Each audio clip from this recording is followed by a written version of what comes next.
दे, वचन को बांटे, ताकि तेरा वचन हम सबके हृदय में घर कर जाए और हम अपने इस बड़े परिवार के अंदर तेरी महिमा को देखें। यीशु मसीह के नाम में आमेन, आमेन। Good morning, praise the Lord.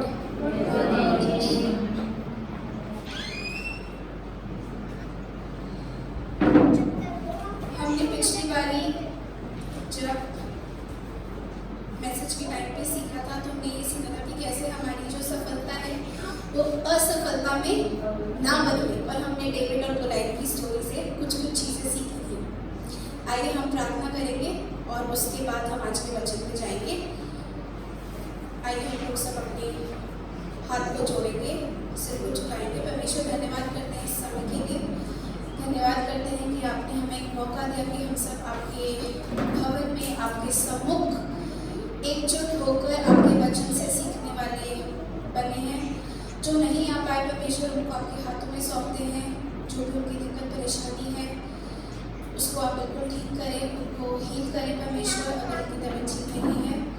और आज के वचन को आपके हाथों में देते हैं परमेश्वर, और मैं मांगती हूँ परमेश्वर कि आप ऐसा होने देंगे कि आप मेरे मुख में सही वचन डालेंगे, और आप जैसे हम अभी प्रार्थना करते हैं इस हॉल में सारे बैठे हुए को तैयार करेंगे, और आप हेल्प करेंगे कि हम आज सीखें, और सिर्फ पढ़कर नहीं सीखें बल्कि जब हमारी सिचुएशन आए ऐसी तो आप हमारे को ऐसी स्ट्रेंथ देंगे, आप हमारी हेल्प करेंगे कि हम इसमें एक विक्टोरियस पर्सन निकल कर निकले परमेश्वर। और ये हम प्रार्थना आपके बेटे यीशु मसीह के नाम से मांगते हैं, आमीन। तो आज का टाइटल है कि जो हमारी असफलता है ना वो हमारी नई सफलता है।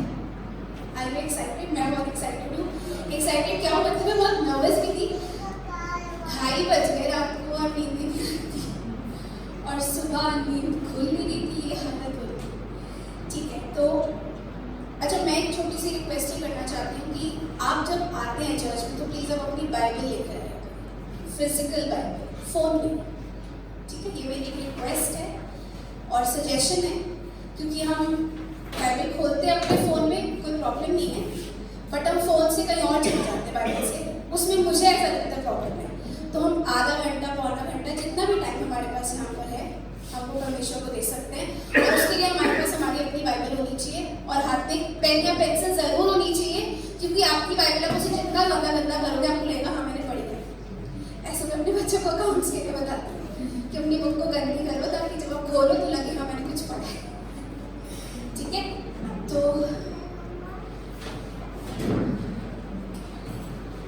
तो हम अपने अच्छा बहुत बारी हम कौन फेल हुआ है,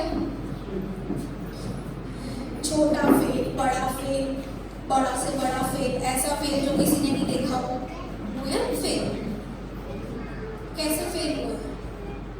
बहुत तरह से फेल हुआ।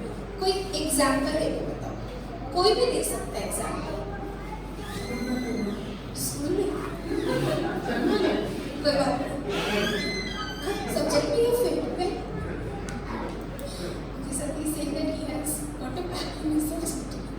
और कैसे फेल हुआ? किसी को पैसे देते पैसे नहीं आ रहे, फेल हो गया। ऐसा लगता है यार क्यों दे रही, गलती कर दी। कैन बी वन एक तरीका हो सकता है। और बड़े अच्छे से हमने कोई असाइनमेंट किया, वो अप्रिसिएशन नहीं मिली तो उस टाइम पर भी ऐसा लगता है यार कुछ कमी रह गई क्या, या मैंने बहुत अच्छे से नहीं किया। उस टाइम पर भी फेलियर महसूस करते हैं, डीमोटिवेटेड फील करते हैं, डाउन फील करते हैं। और मैं जब घर आती हूँ तो मेरे पास इतनी सारी बातें होती है सत्य और पापा को बताने के लिए, जब तक मैं पकड़ के उनको सुना नहीं देती और उनकी एनर्जी ले नहीं लेती, समझ में नहीं आता काम कैसे करे आती है। तो ऐसा होगा, मैम ऐसा बोल रही, ऐसे कैसे बोल सकती है मैम ऐसा कहेगी तो मैं ऐसा बोल दूँगी, और ये सब कुछ ऐसे चलता है। तो जब हम गिर जाते हैं ना, हमें बड़ी ज़रूरत होती है अपने साथ कोई खड़ा हो, इंजेक्शन मारने के लिए, पंच करने के लिए, बोलने के लिए, that it's okay, no problem. Yes, okay, हम सब खोलेंगे आज का पैसेज, और वो पैसेज पे जाने से पहले हम खोलेंगे मत्ती का 5वां अध्याय और उसकी 14वीं आयत। तो जगत की ज्योति हो, जो नगर पहाड़ पर बसा हुआ है वह छिप नहीं सकता। इंग्लिश में क्या बोलता है ये verse? You are the light of the world, light of the world, like a star, always shining, always bright and beautiful. Even though we fail, we are still shining bright. हम फिर भी bright हैं, ठीक है? Why? क्योंकि हमारे पास hope है। हम try करेंगे तो हम फिर से उठ जाएंगे। Yes or no? Yes. Okay. हम लोग अपनी बाइबल्स खोलेंगे न्यायों की पुस्तक जजेस, उसका 19th और 20th चैप्टर का स्टोरी है जो हम यहाँ पे करेंगे, छोटी सी करेंगे, फिर उसके बाद मैं आपको आगे बताऊंगी। हम पढ़ेंगे नहीं, हम वर्स बाय वर्स बाद में देखेंगे, पहले मैं आपको स्टोरी बता दूँ, ठीक है? और उस स्टोरी के लिए मेरे पास मेरे बच्चे हैं, छोटे छोटे बच्चे हैं, तो मैं अपने 6 बच्चों को बोल रही हूँ कि वो स्टेज पर है।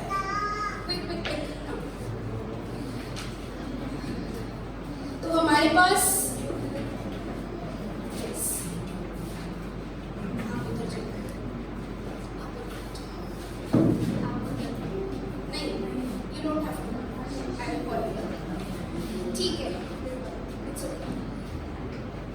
स्टोरी अच्छे से समझेंगे, ये स्टोरी है, ये मैसेज नहीं है, बट जल्दी से समझेंगे और आई एम श्योर आपको इंटरेस्टिंग लगेगी। Are you all ready? Yes, okay.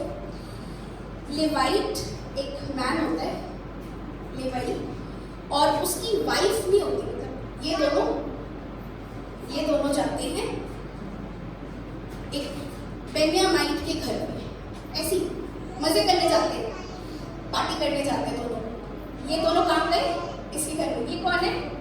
कॉन्क्यूबाइन है, वाइफ नहीं है, मतलब साथ में रहते हैं दोनों, बट हस्बैंड वाइफ नहीं है, ठीक है? ये दोनों जाते हैं इसके घर में, इसके घर में इसकी एक बेटी होती है, ठीक है? तो बेन्यामीन और ये जो मास्टर है, ये दोनों एक दूसरे से मिलते हैं, ये दोनों एक दूसरे से मिलते हैं क्योंकि ये दोनों एक दूसरे घर आए, ये दोनों एक दूसरे से मिलते हैं, मिलो, ठीक है? ये मिलते हैं। अब क्या होता है, बेन्यामीन के घर पर ना एक बाहर का बंदा आता है, ठीक है? नॉक करके नॉक नॉक नॉक, और कहता है कि तेरे घर में जो बंदा आया ना, मुझे वो चाहिए। किसको? बेन्यामीन मास्टर को बोलता है। कौन?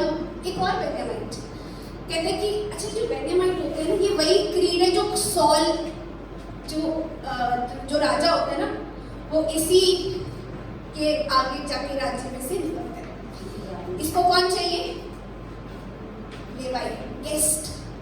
कहते हैं गेस्ट तो मैं नहीं दूंगा अपना, मेरे पास एक मेहमान आया है, मेहमान नहीं दूंगा, तुझे चाहिए या तो तू मेरी बेटी ले जा, या फिर इस मेहमान की बीवी नहीं, मतलब जो कॉन्क्यूबाइन है, बीवी जैसी है, वो ले जा, ठीक है?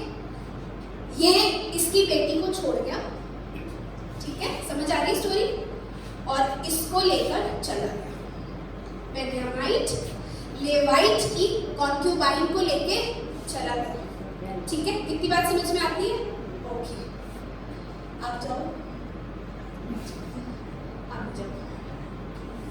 अपनी सीट पे जाओ,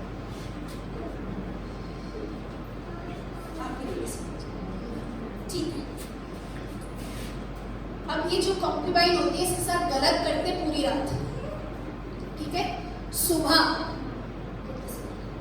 सुबह वो गिरती पटकती इसके घर में वापस आती, इसको पता है कि मेरा हस्बैंड इसके घर पर है, बहुत रोती है और इसको बुलाती है, अपने हस्बैंड को भी बुलाती है, कहती है मास्टर मास्टर, ये इसको कोई जवाब नहीं देता।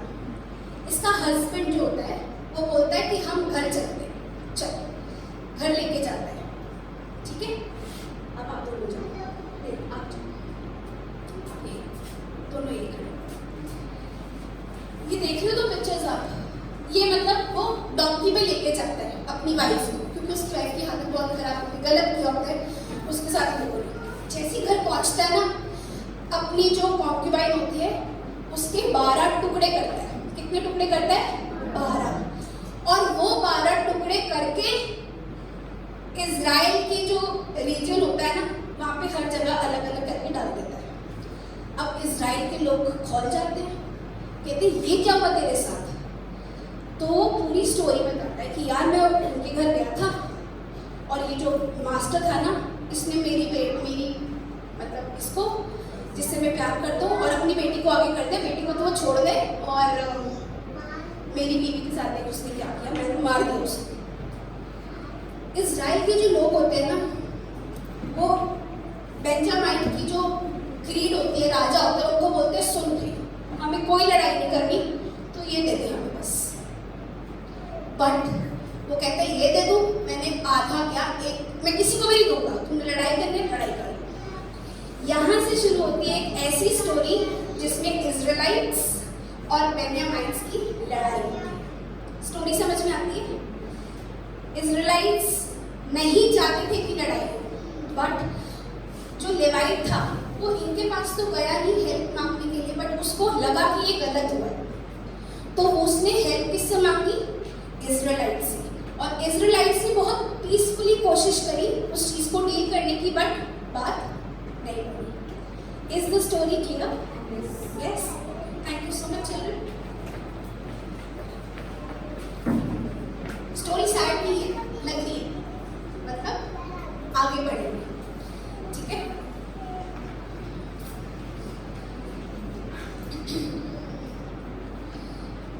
फर्स्ट पॉइंट जो हम पढ़ेंगे, अच्छा मैंने आपको बताया है we are the light of the world, like the star. Star मतलब STAR, बस उसी की फुल फॉर्म्स बनाई है मैंने, कोशिश करी है। S for stop being discouraged, stop being disheartened. हम अपना दिल बिठा लेते हैं जब हमारे साथ कुछ गलत होता है, ठीक है? अब मैं आपको थोड़ी सी आगे की स्टोरी सुनाती हूँ, उसमें होता क्या। बट स्टॉप बीइंग डिसहार्टेंड से मैं आपको अपनी लाइफ में एक एग्जाम्पल दूँगी। पापा ने मुझको, दीदी को और अंजलि को 10th तक पढ़ाया है, मतलब घर पर आते थे हम स्कूल से, and he used to teach us maths, English, science, तीनों पापा पढ़ाते थे। हिंदी सिस्टम खुद से पढ़ लेते थे, उस टाइम 6th लैंग्वेज ही पढ़ते थे। तो दीदी के 10th में बहुत अच्छे मार्क्स आए थे, नन्नू के तो बहुत अच्छे आए थे, और आई थिंक तीनों में से 10th में मेरे सबसे कम मार्क्स आए थे। तो पापा ने कभी ऐसे नहीं बोला कि अरे आपके इतने कम मार्क्स कैसे आए। पापा ने ये सोचा कि दीदी का स्कूल चेंज करते हैं, शायद उसको बेनिफिट मिले। स्कूल चेंज किया, जहाँ पर गए प्रिंसिपल दीदी के स्कूल में एडमिशन लिया था। तो उन्होंने कहा कि बड़ी बेटी तो बहुत इंटेलिजेंट है, बहुत स्मार्ट है। तो उन्होंने मुझसे पूछा कि बेटा आप कॉमर्स पढ़ाओगे मैथ्स से? तब तक रिजल्ट नहीं आया था, तो मुझे स्ट्रीम मिल गई थी मेरी चॉइस की, रिजल्ट बाद में आया। कभी भी पापा ने ऐसे नैग नहीं किया कि आपके मार्क्स कितने गंदे हैं, नहीं। बट 11th और 12th में बहुत अच्छे से एक मोटिवेशन थी कि आर यू कंफर्ट, आप अपने सब्जेक्ट्स में कंफर्टेबल हो, क्या आप कर पा रहे हो, कोई दिक्कत तो नहीं है, कुछ पापा हेल्प कर सकते हैं, ऐसे करके। और आई थिंक 12th में सब हम तीनों ने बहुत अच्छा किया, पर तीनों में से सबसे अच्छा मैं किया 12th में। तो ऐसा नहीं है कि हम जब फेलियर आता है, जब उस टाइम पर ना, उस जिस दिन रिजल्ट आया था 10th, उस दिन बहुत बारिश, तूफान, और पापा मुझे कह रहे आपके इतने गंदे पेपर हुए थे, और आई वाज लाइक मेरे हिसाब से तो ठीक हुए थे। अब कहते रिवैल्यू करवा दूँ, तो मुझे कुछ पता ही था कि हाँ बोलूँ ना बोलूँ, बट वो बात वहीं पे रह गई, इतनी आगे बढ़ी। तो हम बहुत बारी ऐसे डिसहार्टन हो जाते। आइए हम अपनी बाइबल्स में से देखेंगे न्यायों की पुस्तक में 19वां अध्याय, और उसकी 29 और 30 आयत में लिखा हुआ है, कोई भी पढ़ ले। जब वह अपने घर पहुंचा तब छुरी ले रखेल को अमन अलग अलग करके काटा और उसे बाहर टुकड़े करके इस्राएल के देश में भेज दिया। जितनों ने उसे देखा वह सब आपस में कहने लगे, इस्राएलियों के मिस्र देश से चले आने के समय से लेकर आज के दिन तक ऐसा कुछ कभी नहीं हुआ और न देखा गया, अतः इस पर सोचकर सम्मति करो और बताओ। उसने बिल्कुल दुखी तो वो बहुत था, ठीक है, क्योंकि शायद वो उससे प्यार करता था, बट वो चुप नहीं बैठा। वो फिर से उसने हेल्प किससे मांगी? इजराइलिट से उसने हेल्प मांगी। हम 20वीं चैप्टर की 7वीं आयत में पढ़ेंगे। न्यायों की पुस्तक 20 की 7वीं आयत पढ़ेंगे। क्या लिखता है उसमें? सुनो हे इस्राएलियों, सबके सब देखो और यहाँ अपनी सम्मति दो। मतलब उसने पूरी हेल्प मांगी, डिसहार्टन वो दिल में था, बट उसके एक्शंस ने शो नहीं किया शो उसने। हाँ, आई एम श्योर हम भी बहुत ज़्यादा डिसहार्टन होते हैं, बट हमें बाइबल सिखा रही है कि हमारे एक्शंस थोड़े से बेटर हम खुद से कर सकते हैं। आमेन। ठीक है, हम नेक्स्ट पॉइंट पे जाएंगे और नेक्स्ट पॉइंट है स्टार का टी। टी बोलता है, अच्छा ये देखो ये पिक्चर क्या दिखाती है, ये पिक्चर दिखा रही है कि वो वहाँ जाकर एक्सप्लेन करता है कि उसके साथ क्या होगा। ठीक है, वो वहाँ पे जाके बताता है कि ऐसे ऐसे में किसके घर गया, वहाँ पे उन्होंने कैसा किया, ये वो दिखाता है। नेक्स्ट पॉइंट क्या है, हमें परमेश्वर पर विश्वास करना है। हम वर्स देखेंगे और ये जो वर्सेस है ना, ये दो वर्सेस जो है चैप्टर 20 वर्स 23, चैप्टर 20 वर्स 26, ये बहुत इंपॉर्टेंट है। पर इसमें जाने से पहले मैं आपको बताती हूँ कि होता क्या है। ये बात फिर से हम बाद में भी देखेंगे। जो इजराइलिट्स की आर्मी होती है उसमें 4 लाख लोग होते हैं। कितने लोग? 4 लाख। और जो ये बेन्यामाइट की होती है उसमें होते हैं सिर्फ 26,000, 26,000 बस। अगर आप परसेंटेज निकालोगे ना तो 8% भी नहीं होगी। मतलब बेन्यामाइट की जो आर्मी होती है बहुत छोटी होती है और इजराइलिट्स की आर्मी बहुत बड़ी होती है। ठीक है, अब होता क्या है कि इजराइलिट्स की जो आर्मी होती है वो जब वॉर करने जाती है ना तो फर्स्ट टाइम में हार जाती है। फिर वो वापस आते हैं, रोते हैं, फिर परमेश्वर से पूछते हैं जाएं कि ना जाएं। परमेश्वर कहते हैं बिल्कुल जाओ। दूसरी बारी जाता है, फिर फेल होकर आते हैं। 26,000 से 4 लाख की आर्मी हार के वापस आई है। ठीक है, और दूसरी बार वापस आके परमेश्वर से बोलते हैं हो क्या है, क्या चाहता है तू? हद हो गया, तुझसे पूछ के जा रहे हैं, तू कह रहा है जाओ और वापस हम फेल होकर आ रहे हैं, क्या तरीका है?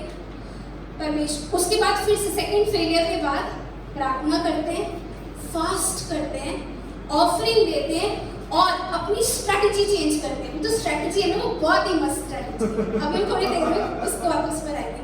स्ट्रेटजी चेंज करते हैं, उसके बाद की विक्ट्री आपकी आप ही खोल देंगे। तो देखो 4 लाख लोग 2 बार हार कर आए। हाउ? कितना मतलब ऐसा लगता है कि ऐसा कैसे हो सकता है? तो पहली बार जब वो हार कर आए वो क्या कहते हैं, इजराइली जाकर सांझ तक यहोवा के सामने रोते रहे और यह कहकर यहोवा से पूछा क्या हम अपने भाई बिन्यामीनियों से लड़ने को फिर पास जाएं? यहोवा ने कहा हाँ, उन पर चढ़ाई करो। ये पहली फेलियर है। सेकंड 26th वर्स, आप अपनी बाइबल्स खोलो, अपनी बाइबल्स में से पढ़ो, ये सिर्फ रेफरेंस के लिए। बाइबल खोलो, न्यायों की पुस्तक उसका 20वां अध्याय उसकी 26वीं आयत कहती है, कोई भी पढ़ दे। तब सब इस्राएली वरन सब लोग बेतेल को गए और रोते हुए यहोवा के सामने बैठे रहे और उस दिन सांझ तक उपवास किया और यहोवा को होम बलि और मेल बलि चढ़ाई। और इस्राएलियों ने यहोवा से सलाह ली। यस, उन्होंने यहोवा से सलाह हर फेलियर पे ली। और फेलियर क्या, हर एक्शन से पहले ली। जाने से पहले परमेश्वर से पूछ रहे जाए कि नहीं, पूछ जाओ। परमेश्वर थोड़ा बताएगा कि तू फेल होकर आओगे। ठीक है, भेजा, फेल होकर आए। फिर बोल रहे हाँ बेटा बिल्कुल जाओ, चढ़ाई करो, फेल होकर आए। कितने लोग? 4 लाख लोग। कितने उससे हार गए? सिर्फ 26,000 से हार गए। और 26,000 में भी बड़े सारे लोग मार दिए इस्राएलियों के, हम देखेंगे। पर क्या ये पॉइंट आपको समझ में आता है? ये पॉइंट आपको समझ में आता है? ओके, अब इसमें हम एक वर्ड्स के देखेंगे जिसमें पीटर ना परमेश्वर से बोलता है ना, परमेश्वर मुझे भी पानी पे चलना है। हम सब जानते हैं वो पैसेज है मैथ्यू, आप मत खोलो चाहे, मत्ती की पुस्तक उसका 14वां अध्याय और उसकी 28 और 29 में क्या लिखा हुआ है? वो कहता है कि वो परमेश्वर से ना पूछता है कि मैं आऊं, मतलब तू कह रहा है तो मैं क्या आऊं? और जब परमेश्वर कहते हैं ना हाँ मैं ही हूं, तू आ जा, तब वो चलना शुरू कर। कौन? पतरस। पानी पे चलने का उसका मन था, पर वो परमेश्वर को बोलता है अगर आप हो तो प्लीज आप ये तो बोल दो कि आजा। फिर परमेश्वर कहता है हाँ मैं ही हूँ, आजा। उसने पूरा ट्रस्ट किया। वो अलग बात है, इधर उधर देखना शुरू हो गया और बाद में परमेश्वर को बोलते मुझे बचा ले, वो अलग बात है। बट नहीं, उसने अपनी आईज टुवर्ड्स गॉड रखी। उसका ट्रस्ट किस पर था? परमेश्वर को, ठीक है। और हम एक और वर्स सुनेंगे मेरे बच्चों से, जिसको मैंने अपने संडे स्कूल के बच्चों को याद करवाया था, एनी और आशीष। आप लोग अपने एनी और आशीष की बड़े टाइम से लर्न है हमें, बट ये हमारे बच्चे जोशुआ 1:9 का वर्स बताएंगे। हमें क्या बोलता है ये वर्स?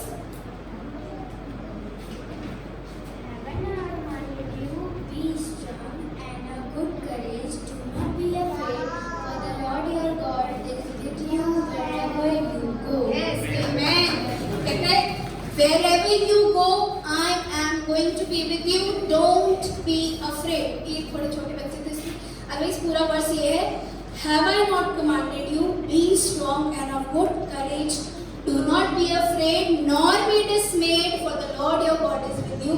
Wherever you go. बहुत मुश्किल है, पक्का है ये बात, बट अगर बाइबल हमें करने को बोल रही है तो हम थोड़ा सा कोशिश करें, पुश करने की, और परमेश्वर पर विश्वास करने की कोशिश करें। यस। आगे हम नेक्स्ट पॉइंट पे जाएंगे, जो है ए पॉइंट। ए मतलब हम एनालाइज करें और रीस्ट्रेटेजाइज करें। एनालाइज और रीस्ट्रेटेजाइज का मतलब क्या है? बार जब हम फेल हो रहे तो हम 1 मिनट रुक के देखें कि दिक्कत है कि नहीं है, और अगर है तो क्या हम उस चीज को दूसरी तरीके से कर सकते हैं। स्ट्रेटेजाइज करने का मतलब क्या है? यही है स्ट्रेटेजाइज करने का मतलब। जब वो पहली बार फेल हुए ना तो सिर्फ रो ही रहे थे। देखो वर्स 23 में, वो जब पहली बार फेल होकर वापस आए, वो सिर्फ रो कर उन्होंने बोला जब दूसरी बार फेल हुए ना, बहुत ज़्यादा धक्का लगा उनको। फास्टिंग करी, ऑफरिंग दी, बर्न्ट ऑफरिंग जलाई, उसके बाद सोच में बैठे परमेश्वर ऐसे कुछ तो गलत हो रहा है हमसे, क्या करें हम।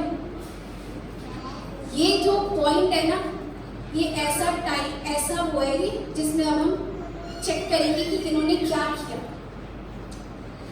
अच्छा, मैं आपको एक रीस्ट्रेटेजाइज करने की या रीथिंक करने की स्टोरी बताती हूँ। मैं एक छोटी सी बुक पढ़ रही हूँ, छोटी नहीं काफ़ी मोटी है वैसे तो। और जब अंशुली ने देखा कि मैं इतनी मोटी बुक पढ़ रही हूँ, कि तू पढ़ रही सकी क्या पढ़ रही है? मैं पढ़ रही हूँ क्योंकि मैं ज़्यादा रीड करती हूँ। तो उस बुक में ना एक वाइफ है, और वो वाइफ ना अपने हस्बैंड से बड़ी परेशान है। वो उसको एक मतलब बाहर की अमेरिका की वाइफ है, वो परेशान होगी। तो वो अपने हस्बैंड को बोलती है तुम उठ जाओ और तुम ना साइकाट्रिस्ट के पास चलो, दिमाग के डॉक्टर के पास, तुम्हारे घर में कोई प्रॉब्लम है। अब प्रॉब्लम क्या होती है? वो अपने हस्बैंड को 9 महीने से बोल रही होती है कि ना ये वॉल पेंट कर दो, पर वो सुन ही नहीं रहा होता। तो वो डॉक्टर को एक्सप्लेन करती है कि देखो डॉक्टर, सारा घर का काम मैं करती हूँ, इसको मैंने बोला है कि ये वॉल पेंट करनी है बच्चों के कमरे की, बट इसको सुनाई नहीं दे रहा और इस बात को 9 महीने हो गए। तो वो डॉक्टर कहता है कि आपके हस्बैंड घर में कुछ काम करते हैं, आपकी हेल्प कराते हैं? कि हाँ थोड़ा बहुत करा देते हैं।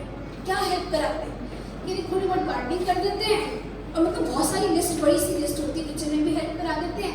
कि अच्छा ये करते हैं, हाँ ये भी करते हैं, वो करते हैं, हाँ वो भी करते हैं, अच्छे से बढ़िया लिस्ट होती है। तो कहती कि आपने कभी अपने हस्बैंड को थम्स अप, एक ऊंची, एक हग या फिर कुछ एप्रिसिएशन दिया कभी? तो वो चुप। तो डॉक्टर कहता है, तो उसकी वाइफ कहती है ये मेरी प्रॉब्लम से कैसे रिलेटेड है? ऐसे कैसे बोल दिया? मैं उसको बोले जा रही हूँ, उसको सुन नहीं रहा क्या? आपने तो सारे काम कर रहे हो। तो वो डॉक्टर कहता है देखो, मैं आपको फ्री की एडवाइस दे रहा हूँ, आप अपने हस्बैंड को बोलना बंद कर दो। तो वो बड़ी गुस्से में निकलती है, कहती यार मैं कैसे पसंद करना चाहती, उसको सोल्यूशन देना था, मुझे कैसी बात बताया। और वो कहता है निकलते टाइम में वो हस्बैंड को निकलते तो कह रहे आपने अपने हस्बैंड को ना अप्रिशिएट करना मत छोड़ो, जो भी कर रहा है ना, थोड़ा सा कर रहा है, गलत कर रहा है, कैसा कर रहा है, अप्रिशिएट जरूर करना, उसको बोल देना wow honey you have done so well, कितना अच्छा किया आपने, इतनी हेल्प हो गई मेरी। ठीक है। 3 हफ्ते बाद हस्बैंड को लगता है यार ये क्या होगा, मेरी बीवी तो मुझे कुछ कही नहीं, वॉल पेंट करके भी नहीं बोल रही। 3 हफ्ते बाद वो अपनी वाइफ को कहते हैं मैं ये वॉल पेंट कर दूँ। तो उसकी वाइफ बड़ी खुश, ओके। और वो पेंट जब काफ़ी हो जाता है तो वो डॉक्टर के पास जाकर उसको थैंक यू बोलती है। डॉक्टर कहता है फिर से सोच कर, मतलब काम तो कराना है आपने, बट आप एक अलग तरीके से भी काम करा सकते। यस, काम हुआ, पहले हो नहीं रहा था काम, अब काम हो गया ना कहने से। देखो क्या स्ट्रैटेजी है। यस, तो यहाँ पर इन लोगों ने भी कैसे रीस्ट्रेटेजाइज किया। Are you all ready? Yes, हमारा लास्ट पॉइंट जो है वो है कि हमें रीडू करना है विदाउट गिविंग अप। अब आप ये वर्ड्स हम लिखेंगे और ये बहुत अच्छा पॉइंट है। आई एम श्योर आप लोगों के फेस पे स्माइल आने वाली है कि इन्होंने कितनी बड़ी जीत की अपने 2 फेलियर्स के बाद। ये वर्ड्स क्या कहते हैं? प्लीज अब अपनी बाइबल्स ओपन करें और खोले न्यायों की पुस्तक 20वां अध्याय और उसकी 32वीं आयत। वो कहते हैं, बिन्यामीनी कहने लगे, वे पहले के समान हमसे मारे जाते हैं, परंतु इज़राइलियों ने कहा, हम भागकर उनको नगर में से सड़कों में खींच ले आए। देखो हो क्या रहा है यहाँ पे। आइए, जो एक नगर होता है उसकी सड़कें क्या होती है? बड़ी होती है, छोटी होती है? नगर की सड़कें कैसी होती है? घर की गलियां की नगर की सड़कें कैसी होती है? छोटी होती है। और जब हम हाईवे में जाते हैं, ओके नहीं, छोटी छोटी सड़कें होती है, ठीक है। तो ये जो बिन्यामीन होते हैं कितने होते हैं? सिर्फ 26,000। ये बड़े स्मार्ट होते हैं। जो 2 फेलियर हुए, क्यों हुए मैं बता रहा हूँ। छोटी छोटी गलियों में हमारे इज़राइलिट्स थे और उन छोटी छोटी गलियों में बिन्यामीन लोगों ने इज़राइलियों को मार दिया। छोटी गलियों में, क्योंकि कम लोग थे, ठीक है। Next slide. अब इन्होंने क्या किया? इन्होंने कहा, इज़राइलियों ने बोला अपनी कौम को, अपनी आर्मी को, एक काम करो, इन सबको ना नगर की गलियों से हटाकर हाईवे पर, इंग्लिश की बाइबल कहती है हाईवे, वाइड सड़कों पर भगा के ले जाओ। उससे होगा क्या? कम लोग हैं, वाइड सड़कों में तो ज्यादा लोग ही जीतेंगे। यस और नो? तो छोटे से हो गए और उन्होंने इस्राएलिट्स ने उन सबको घेर लिया। किनको? बेन्यामीन की 26,000 लोग। ये स्ट्रैटेजी अपनाए। पहले कैसे मर रहे थे, अब आप देखो। मैंने छोटी सी ना स्टैटिस्टिक्स डाली है। नेक्स्ट, चलो अब अपने वर्सेस चेक करोगे और कोई आप में से आंसर देगा, ठीक है। वर्स 20वां चैप्टर की 2री आयत में बताओ मुझे इज़राइल के कितने लोग थे। अपनी बाइबल्स में से देखो, यहाँ से देखो प्लीज। लिखा है क्या? लिखा 20वीं चैप्टर में 2री आयत में कितने लोग लिखे? उसमें लिखा है 400,000। इसका मतलब टोटल कितने हो गए? 4 लाख, ठीक है। और वर्स 21 में कितने लोग मर जाते हैं पहले फेलियर में?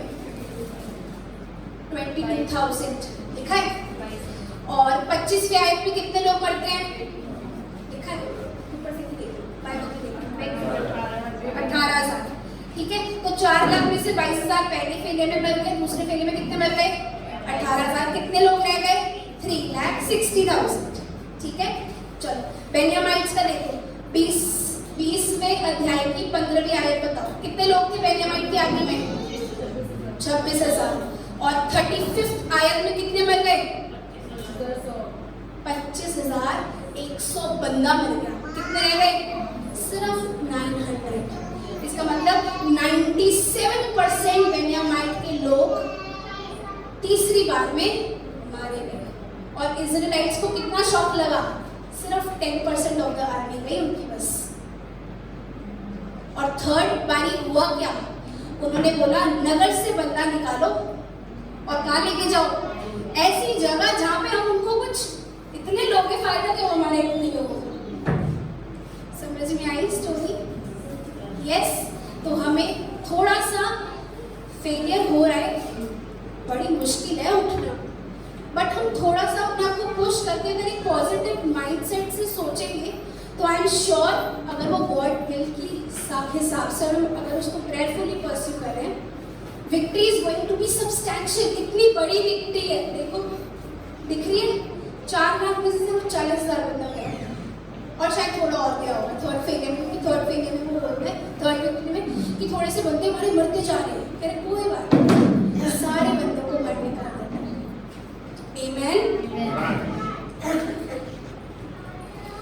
तो हमें क्या करना है? स्टार्ट। यस, और हमारी जो छोटी सी समरी है उसमें एस क्या है? एस क्या है?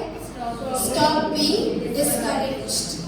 टी से ट्रस्ट गॉड, ए से एनालाइज एंड री-स्ट्रेटजाइज, आर से रीडू विदाउट गिविंग अप। ठीक है, और हमने देखो यहाँ पर कौन सा वर्स लगा है, बोलूंगी घनुभैया को पढ़ने के लिए क्योंकि घनुभैया का फेवरेट वर्स है। ये वाला पोर्शन पढ़ो या फिर आप अपनी बाइबल से पढ़ो।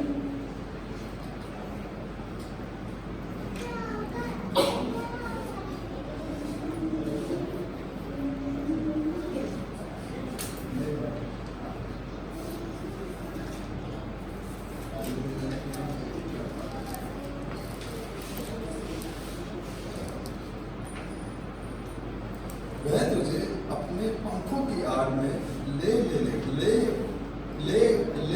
लेगा, वह तुझे अपने पैरों नीचे शरण पाएगा। उसकी सच्चाई तेरे लिए ढाल और जीवन ठहरेगी। ना तो तू रात के भय से डरेगा और ना उस तीर से जो दिन में उड़ता है, ना तो वह उस मरी से जो दिन में फैलती है, ना उस महारोग से जो दिन दोपहर में उड़ता है। तेरे निकट 1000 और तेरे दाहिनी ओर 10,000 गिरेंगे, परंतु तू अपनी आंखों से दृष्टि करेगा और दुष्टों का अंत देखेगा।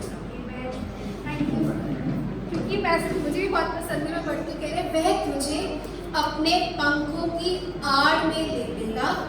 इंग्लिश में बोलता है he will cover you with his feathers and under his wings you will find refuge. His truth shall be your shield and buckler. You shall not be afraid of the terror by night, nor of the arrow that flies by the day, nor of the pestilence that walks in the darkness, nor of this destruction that lays waste in the noonday. 1,000 may fall at your side and 10,000 at your right hand, but they shall not come near you. For with your eyes shall you look and see the reward of the wicked. आपके सामने परमेश्वर, आपकी आंखों के सामने जिसने गलत किया ना, उसको आपकी आंखों के सामने रिवॉर्ड मिलेगा। आपको उसके लिए प्रेयर नहीं करनी, परमेश्वर करेगा। वो परमेश्वर ने अपने वचन में बोला। आमेन। आइए हम लोग 2 वर्सेस खोलेंगे और हम घर जाकर सोचेंगे। अच्छा, कुछ ना ऐसे स्पीकर्स होते हैं जो बोलते हैं परमेश्वर को तुमने पा लिया तो तुम्हारे साथ सब अच्छा होगा। सीरियसली से कभी कुछ नहीं होता। उनको ना प्रॉस्पेरिटी स्पीकर्स बोलते हैं। क्या बोलते हैं? प्रॉस्पेरिटी स्पीकर्स और प्रॉस्पेरिटी प्रीचर्स। सब अच्छा होगा, कोई दिक्कत ही नहीं होगी। ऐसा कभी कुछ नहीं होगा।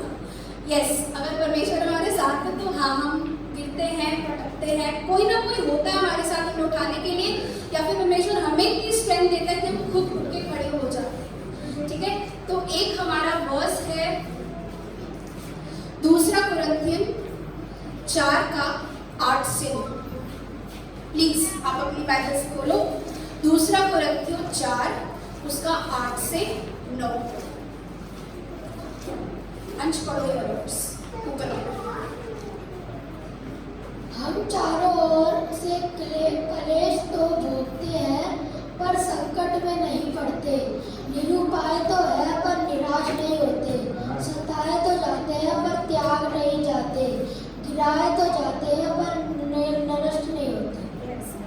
पर नष्ट नहीं होते। और हम एक और वर्स पढ़ेंगे यशाया 41 और उसकी 10वीं आयत। वो क्या कहती है? मत डर क्योंकि मैं तेरे संग हूँ, इधर उधर मत ताक क्योंकि मैं तेरा परमेश्वर हूँ। मैं तुझे दृढ़ करूँगा, तेरी सहायता करूँगा। सबसे इम्पोर्टेंट है सहायता परमेश्वर, सबसे इम्पोर्टेंट। आमीन। अपने धर्मी दाहिने हाथ से मैं तुझे संभाले रखूँगा। आमीन। आइए हम सब खड़े हो और हम प्रार्थना करेंगे।